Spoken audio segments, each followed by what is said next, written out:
The 120th Connecticut Amateur returns to Ridgewood Country Club in Danbury, Connecticut for just the fourth time in the history of the tournament, and the first time since 2000. Ridgewood is prepared to welcome some of the best amateurs from all over the state for this prestigious event. Head pro Justin Foster gives some insights into the course. In 2020, when we had the state open here, at the end of the 3 days, only 2 players were under par. And it's not a long golf course. It's not quite 7,000 from the very back tees, and we played more forward tee locations and pretty benign hole locations. So, for what's probably a shorter course than some, you can have a 10-foot birdie putt, and then all of a sudden have a 6-foot bogey putt.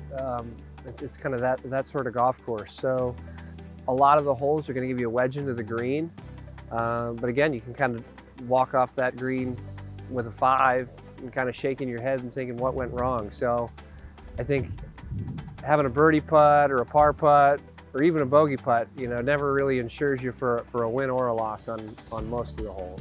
Key to success is definitely going to be putting your ball in the right position on the greens, giving yourself a reasonable chance at a 2-putt, in some cases at a birdie, depending on the hole locations.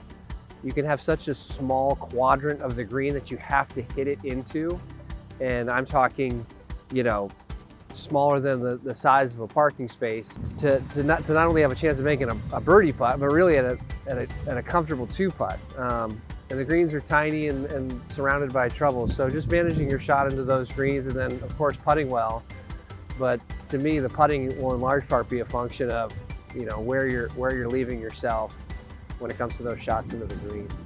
Foster explains what bringing the Connecticut Amateur means to the club and its members. The club celebrated its 100th birthday in 2020, so a lot of history and heritage tied to the traditions of Ridgewood, and hosting kind of these marquee events are certainly a part of that. And then I think the membership at large appreciates these events and appreciates the CSGA, considering Ridgewood as a host for this year's Connecticut Amateur. From June 20th to the 24th, we will see who can claim the Connecticut Amateur title at Ridgewood Country Club.